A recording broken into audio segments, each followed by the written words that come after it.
Live at 5, it's Offer Review, and we've got a first look, or a second look. Arnold got the first look, but they took down the trailer for the new Lord of the Rings Hero Collector game that EA Capital Games has been developing for years now. And I gotta say, the graphics are not impressive. They do not look good. I think aesthetically they were going for that late 70s cartoon series. They're trying to copy that, but this to me looks bad. You know, because if we take a look at Star Wars Galaxy of Heroes, which came out in 2015, and we see how much the animations and graphics improved in games like Marvel Strike Force and Raid Shadow Legends, we were thinking is like, what's the next step of the evolution of these video games, being that this game is coming out in 2022, and this is not what I was expecting. This does not look good. So apparently this game is going to be launched out in the Philippines for a soft launch. So a beta soft launch on the Philippines, according to the EA website. And so I'm going to download this game and I'll make videos about it and I'll check it out. Maybe it's different than we just saw there in the trailer, but to me, that looks like something that would have came out in 2010 or something like that. Also, I got to give a shout out to Minball TV, who is predicting that the War Horsemen will be Red Hulk. And this is going to be a part of a team that is going to use She-Hulk, Hulk, Abomination, and Amadeus Cho. So that was shown here in this animation. This is supposed to come out next patch. So reworks to She-Hulk and Hulk. And then over here, we're going to get Amadeus Cho and Abomination. And then in patch 6.4, we're going to get the third Horseman, which is going to be Red Hulk. And then apparently for the fourth Horseman is going to be Archangel. And there's going to be the Excalibur team right there, which could feature, we talked about this other day, a rework to Psylocke Nightcrawler. And then maybe, what is that? Captain Britain, and the fifth member could be either Kitty Pryde, or Rachel Summers. So there's a lot of rumors out there. Big shout out to Minball TV for putting this together. Let's move on. The fifth Bionic Avenger should be Winter Soldier. I like this idea. The only problem I have with it is, like, when you think of Bionic, initially you think of Bionic, you know, like he's got the bionic arm. And I guess Bionic has a different meaning than what I thought it meant. And when I think of Bionic Avenger, that's initially typed. But this is supposed to be a raid tech team. And so Winter Soldier is not tech. So that doesn't really go along with that. But this concept does make sense. When it comes to tags, they don't make sense in this game. They rarely make any kind of sense at all. So we just let tags be what they are. And I believe the Bionic Avenger tag is going to be a Marvel Strike Force thing. As far as I know, there's not like a comic series about that or anything like that. With all these new teams, can we loosen the G14 Catalyst and bottlenecks? Now, I think this is a good idea, and I think realistically we're several months away from it. Now, as the game progresses, like, think about right now, purple gear. Purple gear largely is not as scarce, and for a lot of people it's not scarce at all, but that takes time. And so what I think is going to happen is that Gear Tier 17 is going to come out, and then they're going to eventually, over time, lessen some of these bottlenecks on orange gear. But I don't see this happening right now. And typically, before they actually lessen the bottlenecks, they usually go on a spree of reasonable offers. So, like, typically the cycle is a new progression system comes out, which is going to be like we're currently in right now, Gear Tier 17, level 90, new pieces for those, getting that new teal pieces maybe. And then the older system, like the orange gear and things like that, they usually will have offers that are at discounts that seem reasonable. And then the relaxation usually comes after that. But that's just what they've done in the past. That doesn't mean that they're going to do that for this. But I'm going to say that we're at least probably 3 months away for something like that actually happening. Can we please change the milestones 16 through 20 on High Roller? Yeah, that's kind of annoying that there's actually some pretty decent milestones in the High Roller when you get up to about mid 2 million. You know, before you get to 3 million, there's pretty good. But then when you start getting over that, I don't know if it's the 2.75 million milestone, somewhere in that area, and then they become really bad. 16 through 20 on high roller are terrible. That would be an improvement for sure. No more ultimate shards in the ultimate store, or please, more than that. What I wish is that, you know how like you're opening an ultimate orb and it comes up gold and then it drops and it's just ultimates. I mean, there's the worst feeling to see a gold drop and then it's just a ultimate shard. So feels bad. Give a big shout out to Yuletide Bringer. We've got the chart right here. Right now there are 230,000 players in game that have at least 100,000 points in the Rogue Scourge event. So this right here will let you see where the placements are currently, if you're looking to get a 7, 6, 5, 4, whatever star on Rogue. Now, I do want to say that we're projecting currently in this going out to about 275,000 because it's been accelerating about 12,000 people per day. I believe there's 4 days left in the event. So you're welcome to screenshot either of these right here if you want to project what kind of stars you're going to get on Rogue. Let's go to offer review. We've got some offers here worth considering. Not this one right here. I'm not typically excited about any of these fragments that are tied to the month-long event. Right here, we've got 15 armory, 14 orbs. I mean, these are worth less than 50 cents, so that doesn't quite add up to $10. This is not a good deal. I've bought this in the past. The only time I've ever bought this, though, was when I was pushing to finish Dark Dimension 5.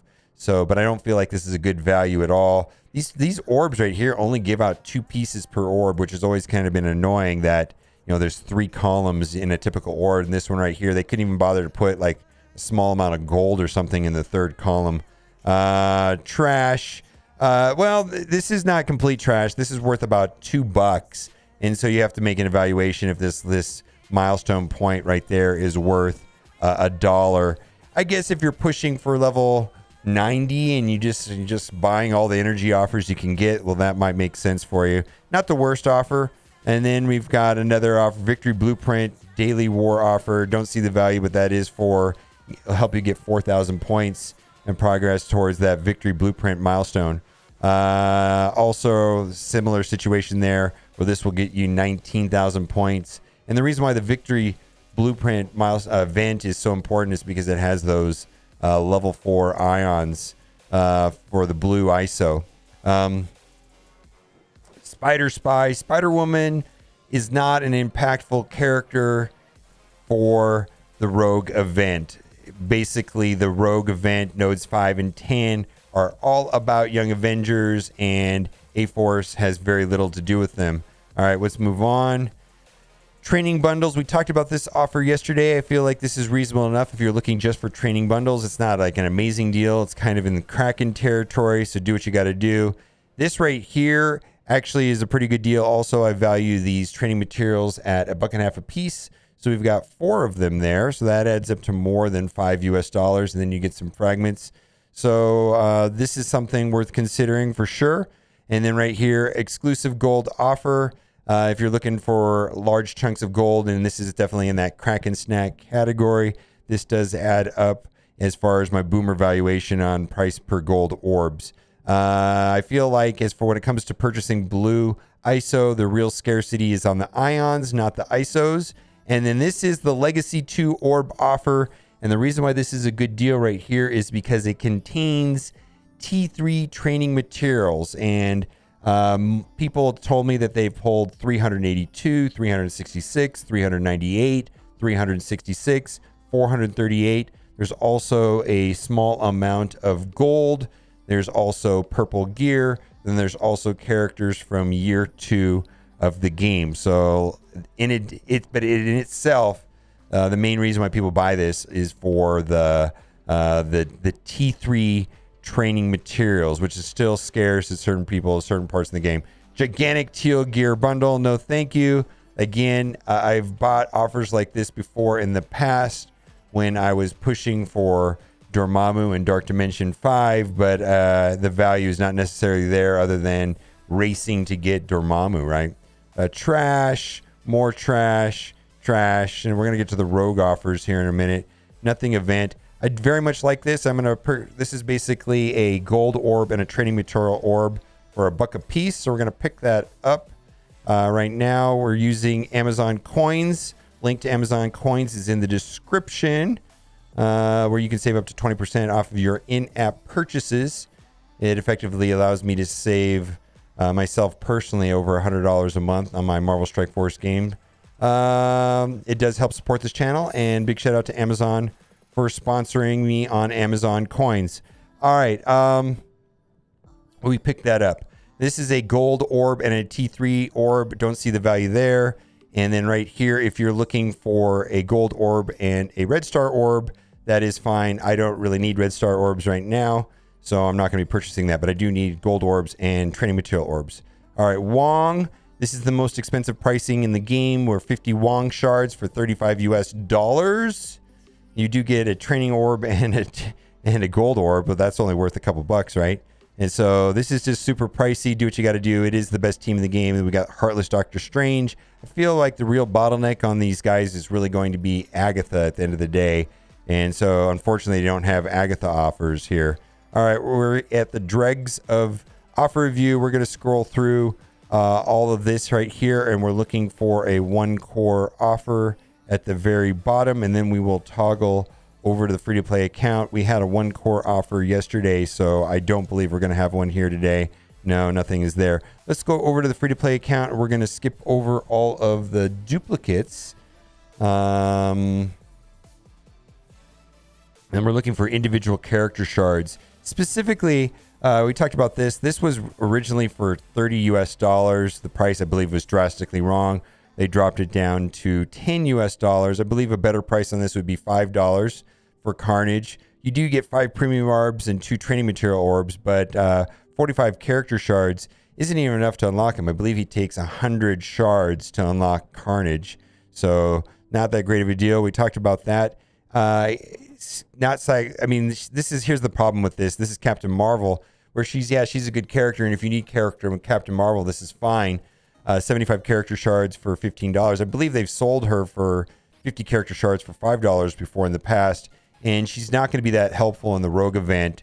Again, the true winners in the Rogue event, nodes 5 and 10, are without a doubt the Young Avengers and not the A-Force. So that's the offer I do like. I do like that. So we got some good offers today, and I believe that'll do it. All right, there we go. Kestrel. All right, Kestrel makes my top 10 list. If you watched my top 10 list the other day, where I had actually more than 10 characters, probably had like 13 characters, but she is definitely one of the best plug-and-play characters in the game. 50 character shards for $20 is an okay deal. Do what you got to do, but yes, she's like personally one of my favorite characters. I just really like characters that have ping mechanics, and Kestrel's ping mechanic, other characters have ping mechanics like Gambit and Deathpool and Black Bolt. I just love Agatha to a lesser extent. I just love characters that have ping mechanics. Probably one of my favorite characters to play. Oh, there she is. There's Deathpool. Same situation there. I don't believe she didn't make my top 10 list, but she's still a very good character. But definitely Queen of Raids and the Mystic Lanes for sure. All right, let's move on. But not too exciting overall.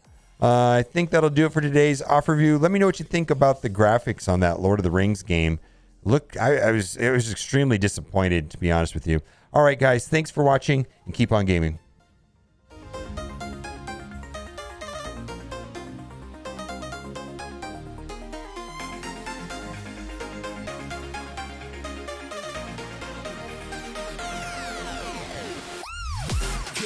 Get up. I want you to get on your feet.